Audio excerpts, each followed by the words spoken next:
All right, guys, welcome back. Episode 2 of the Outlet Pass. It is great to be here. I'm Thomas Ladosi with my guys John Giggy and Alton Jenkins. And today we are going to be talking all things NBA draft. We're going to be going over all the top prospects, a few sleeper picks, and some guys we're not super high on.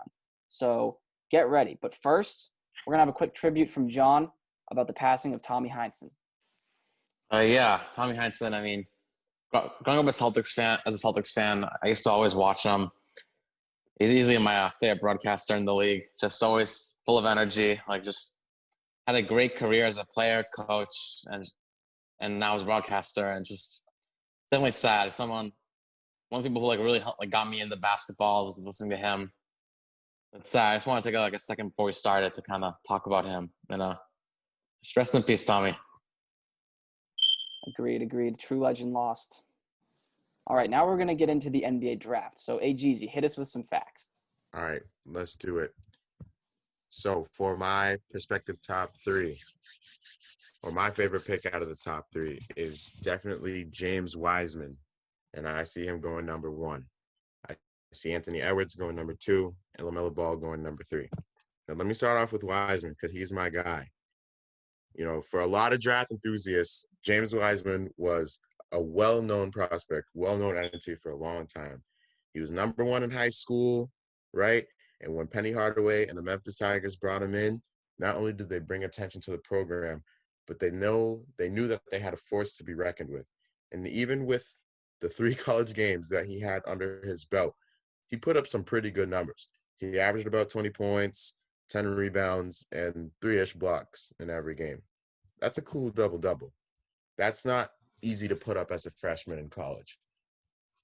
Now, what really separates Wiseman from a lot of other prospects, his height and his size in this draft, is exactly that. He can bang with some of the big boys. He's got some muscle mass, which has been a long-time problem for taller prospects. The draft is where are they going to be worried about them putting on muscle mass and how they're going to be handled? How are they going to handle the wear and tear of the league? And, that's why Wiseman's my guy. All right, love to hear it. John, let's hear from you. Who's your favorite prospect out of the top 3? For me, it's just Anthony Edwards. I know he's not the safest bet in the world. You're definitely going to taking a little bit of a chance on him. But, if you're really shooting for a championship, you're shooting to take it to the next level, Edwards is the guy. He has a good potential with the shot. But he's got good athleticism. He's shown a lot of flashes on the defensive end. And, he just definitely – he has good instincts. He has to get better at shot decisions. He's not the best when it comes to shot selection, but you can just see the potential through the athleticism, the just ability to score. He's just one of those guys who I think. He has star written all over him. Kind of like Sauce. He has to put on some weight for sure, get a little stronger. But I think. He's got a similar body type to a lot of guys, star players entering the league. See a lot of similarities in him and a young Kawhi, honestly. They weren't great shooters, but a lot of potential in defensive end. And I think he can end up being a star in this league. Yeah, Anthony Edwards, certainly a real top guy. Now, for me, my favorite of the top 3 is LaMelo. And I know he's definitely, the most controversial, most notable out of the top 3. We've been hearing about him since he was a freshman in high school. But I truly believe he's the best player in the draft. And here's why. As a point guard, he's 6'7", and he might be still growing. That size is elite. I don't care how you slice it. He's going to be a force defensively with that length if he puts in the effort, and I believe he will. And he's going to be able to shoot over most smaller defenders. And speaking of his shot, I know he has some weird mechanics, but honestly, I don't see that as much of an issue because he doesn't rely on his shot. His game is more about passing and his feel for the game and being a real floor general. And I think that's something that you can't teach, and that's something that he truly has. So he doesn't need to rely on his jump shot. All he really needs to do is just to be able to make open threes, and I trust him to do that. He also did shoot 82% at the line. So, that's a good sign in terms of just having a strong base on his shot. He's also got a deadly floater game, which is going to really help him get to the rim. And, I think he's just got all the tools. And I know there are a lot of, character concerns with him with the whole Ball family and all that chaos. But honestly, I think part of that is really good for LaMelo. he's been dealing with the spotlight, like I said, since he was 14. He's been a celebrity since then. He knows what this life is like. He's already lived it. So I don't think he's really going to be fazed when he comes into the NBA and he's got all these people, trying to get his fame and trying to get in his head. I think he's going to be ready for that. And I truly think that, whoever has him available, I think you got to take LaMelo because I think he's the top prospect in this draft. What's interesting though is that a lot of the top teams don't really necessarily need a point guard. Like Timberwolves have D'Angelo Russell, Warriors have Curry. I mean the Hornets, and they're not great there, but they need a center more. They have like Devontae Graham at least. Bulls they just drafted a guard. They have Levine. I mean, the Cavs they just drafted point guards the last 2 years. I mean, where does he go eventually? Yeah, that's a the good Pistons question. This is why I'm putting up Wiseman, and I could see him fitting with any of these three teams. When looking at the defensive rebounding ratings at the end of last season, all the top three picks were 20th or below as far as defensive ratings. These are all teams that need rim protection, that need a presence on the defense, and need a body. Here you have a 7-footer with a 7'4" wingspan who can move like a guard. Now, this is just, obviously speaking on the defensive end. He has a presence which we haven't seen in over a year, which kind of hurts him a little bit, but he's a body, and that's what these teams need. I just can't see him going to Minnesota though. Like, you mentioned him going at number 1. They have Towns. I don't think in the modern league. I don't think you can do a too big lineup. Yeah, that would be dangerous. That's why I think they got to take LaMelo. I know they have D'Angelo Russell, but honestly, I think Russell could play a little bit off the ball. He's got the jump shot to do it. And I think LaMelo, honestly, with that passing ability, I think putting the ball in his hands would be good. He could dump it down to Cat. He could find, D'Angelo Russell spotting up. I think that offense would be dangerous. I'll admit the defense on that team would be terrible. But I think if they got the offense clicking, it might be enough to get them to where they want to go. I mean, D'Lo's a natural 2 guard to begin with. I mean, on the teams he's been on since Montbird and post that, he's been really placed at the 1, but he's a natural 2. Yes, he can facilitate, but we haven't seen that to the best of his abilities. So if you're putting in Edwards or another guard in that position, then you'll put him in a more natural position where he can, spot up and shoot and create for himself, because creating for others is really not his cup of tea. Yeah, that's definitely an interesting situation there in Minnesota with the top pick. So let's move on to some other top prospects, that we think, they might not be in the top 3, but any team that can get them would definitely be lucky. So the first one that comes to mind for me, at least, is definitely Onyeka Okongwu. He's a guy that I really want the Celtics to somehow trade up for. I'm not sure how they do that, but I would be thrilled if they do. I see Bam Adebayo written all over this guy. I think he's, similar size. They have a similar game. He's excellent defensively. He's an excellent athlete. And, he's also got this incredible interior skill that I think is hard to teach and is incredibly valuable at the position. He's a finisher at the rim. He can move around. He's great in the pick and roll game. And, especially for the Celtics, I think he's really one of the missing pieces that they need, an interior force that could really dominate games. My guy, Tom, just run off you, is Obi Toppin, coming out of Dayton. Now, he is probably one of the hardest skill sets to mold into a league like this, and where it would have been exciting to see him produce in March Madness and deeper into the playoffs. Hopefully we get to see some of that same urgency in the league.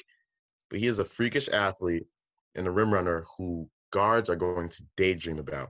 He's a can't-miss lob target, and he can step out and hit three-pointers, meaning that he's a big body, he's 6'9", about 220 pounds, and he can extend the floor.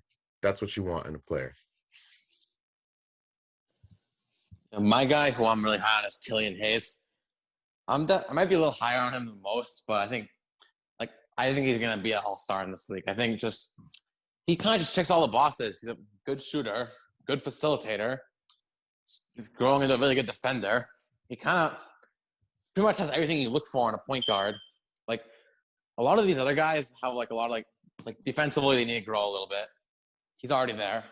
He's been playing against professional competition overseas, so he already has that. And I think I just don't see he might be one of the more polished prospects in this draft.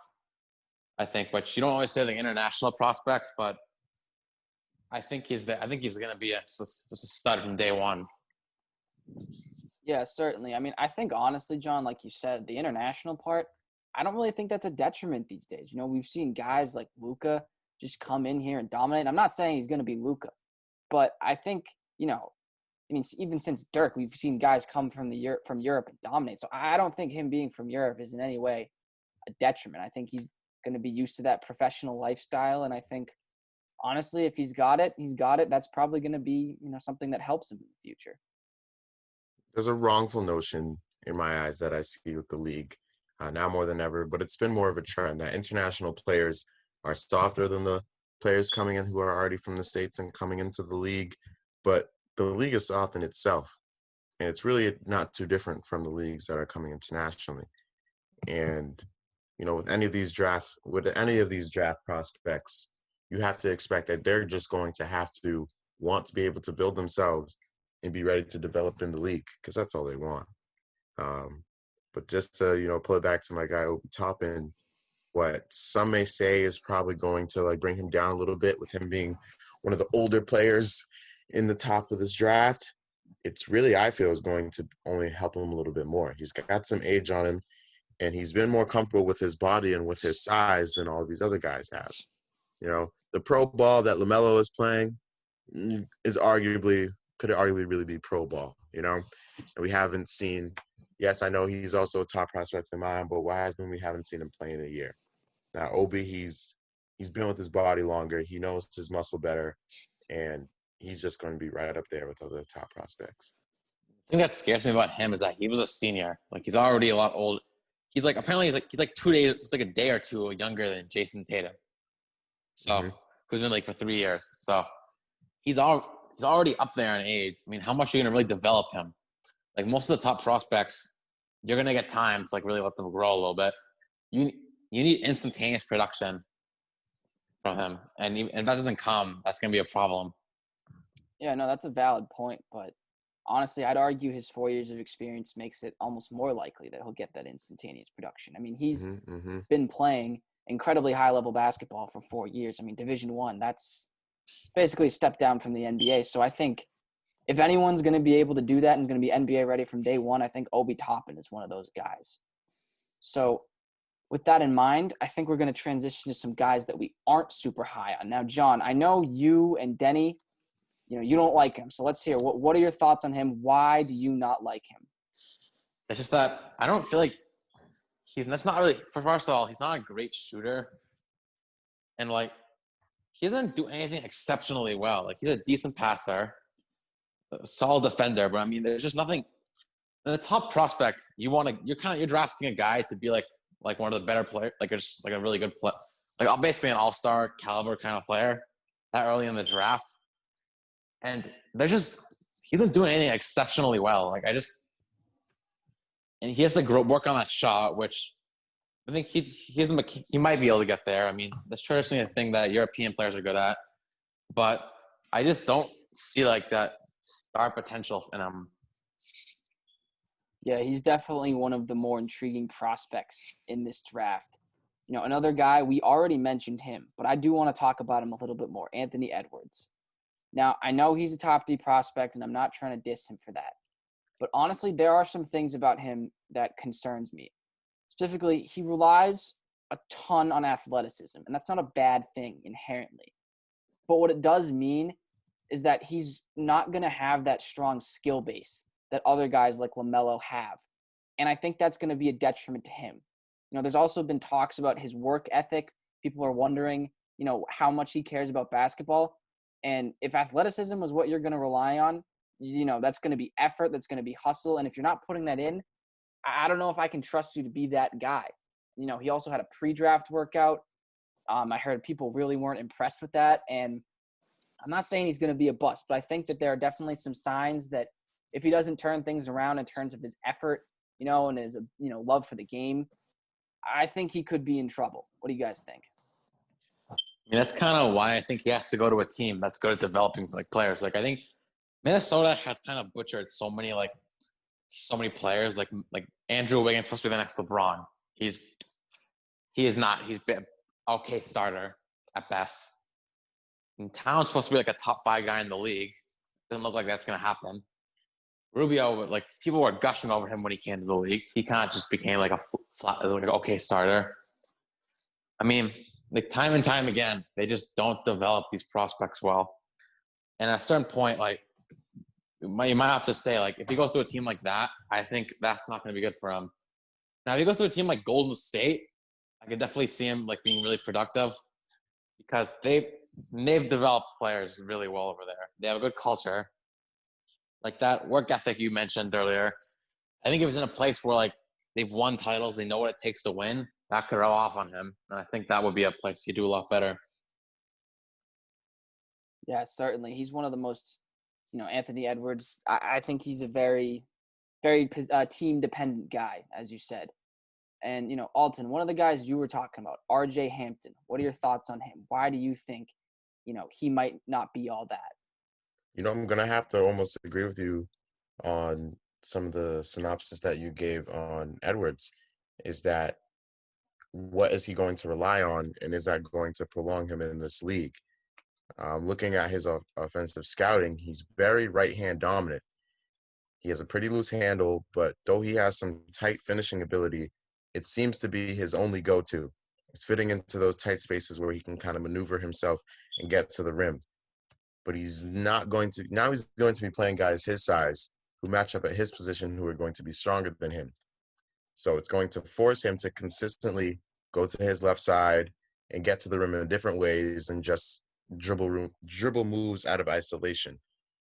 His defensive work needs a lot. He needs a lot of defensive work. Let me say that. He has quick feet and he's light on them. He can flip his hips well, but what really hurts him is his length. He gambles too much, and that's what's really hurting him. Yeah, work ethic is one of those things where it's really hard to predict what a guy's going to do and what a guy's going to be like, but it's also one of the most important things. If you don't work, you're not going to get to that next level. Mm-hmm. So finally, we're going to wrap up with some of the sleepers, some of the guys that we think are being overlooked. They could be second round. Maybe they don't even get drafted, but, we really think that they can be successful in this league. So Alton, why don't you hit us with your first sleeper? My first sleeper is Josh Green coming out of Arizona, and I'm not going to pair him up at all with his guard Nico Mannion, who produced enough for the team, but it's really Josh here because he's one of those 6'6" bodies who can move like a guard but bang down with the big men. I see him in a lot of comparisons to Jackson Hayes with his intensity down closer to the basket and down at the rim, and like Obi Toppin, he's a can't-miss lob target. He gets up to the rim. He can run with the best of them, and he can jump with the best of them. Don't really know where he's going to fall. I predict him coming around like top 15, top 20. But he knows the game well, and he has a really good feel for the game with the ball out of his hands, which is something we don't see a lot in prospects who can be a lot of ball dominant and ball heavy. But he knows court spacing, and he can get around and create for his own. That's kind of underrated skill too, like being able to move out the ball. So I think we're kind of seeing in like a lot of places around the league, like in Houston for one. Westbrook's just not an off-the-ball player. Harden's not an off-the-ball player. And they're forced, and they try to make that work. But the reality is, if you're gonna have one player who's ball dominant and have the rest of it and your second best player kind of be off the ball guy, that's always gonna be a better fit. Like in Golden State, Klay Thompson's an off the ball player. They won 3. They have Curry's kind of the lead ball handler, and it's been working for years. So yeah, it's a very underrated skill. My sleeper pick, I'm going to go with Miles Powell out of Seton Hall. Now, he's a 4-year player, very decorated. He can score with the best of them. But, he's not getting a ton of looks because, he's a 4-year player, doesn't have a ton of size, and, scouts just aren't sure how he's going to translate to the next level. And personally, I think he's going to be a solid player in the league. I think his shot, is something that's always valuable. Teams are always looking for shooting. And, I know his size is definitely a little scary. But one of the things I want to point out, his wingspan is 6'7", and that's significant. That's going to allow him to, get his hands in the passing lanes. He's going to be active defensively, and it's going to help him get his shot off, over taller defenders. And I think that combined with his shooting, his feel for the game, and his experience, I think he's going to carve out a role in the NBA regardless of where he ends up, whether he's a second-round pick or undrafted. I think people need to really take a look at Miles Powell and, think hard about whether or not they should draft him because he's a real guy that I think can succeed. Yeah, and my sleeper is Jalen Smith, who's a big man out of Maryland. I mean, he's just a guy. I mean, he checks all the boxes. He's a big, athletic, good defender. Showed an ability to defend guard like all 5 positions too, which a lot of these bigs that people say like really good defenders usually are just good on bigs, but he can kind of defend all 5 positions. Showed an ability to shoot the ball a little bit, which in the modern league is a really important asset. And just like, to me, he's a top 20 prospect, and he's being like put like he could go as high as 14 or something. Like I can see a team like the Celtics who kind of need a big. I could see them taking him there. So I mean, he's just a guy. I think that he's getting slept on a lot. Like I haven't heard his name too much, but I think a team that takes him, they're gonna get a starting caliber player within a few years. What's really going to help both of your sleeper picks, for both Powell and Smith, is going to be their passing ability. Powell, we can see he was obviously an above-average scorer and could create for himself. And Smith, he has a strong wingspan, and he's a versatile offensive player. But what's really going to help, not just you guys, but also my guy as well, is their passing, their floor spacing. These are young guys coming to the league who obviously have to prove themselves because they weren't projected to be super top picks. So it would really help them to get some better court vision and know where they can be an asset to the team on the floor. That's true. Like Jalen Smith, I think he has to work on that. Like I saw him he's never been a great passer. Like he's able to get trapped a lot and like force turnovers on him. So that's something he has to work on. But I think another one of those guys who have like the raw potential. That's something with this draft. There are a lot of guys who, there's not a lot of guys who I think are just sure things in this draft. But there are a lot of guys who I feel like just have raw potential that like, there's going to be a lot of guys that like in this draft out of like a second round that people just say like a few years later, they're going to look back on it and say, wow, how did he slip that far? And yeah, we could do a full video on the sleeper section, but I just think that, it's going to be a lot of guys to look at. Yeah. All right. That's going to wrap up our video for today. Thank you guys for watching. As always, please like and subscribe. Also follow us on Instagram at The Outlet Pass. We're just trying to grow the channel. So, stay tuned. Finally, we will be doing a crossover draft live stream with the Master Plan, our good friend Michael Filipkowski's podcast. It's going to be draft night. It's going to be awesome. So stay tuned for that. And until next time, guys, thank you.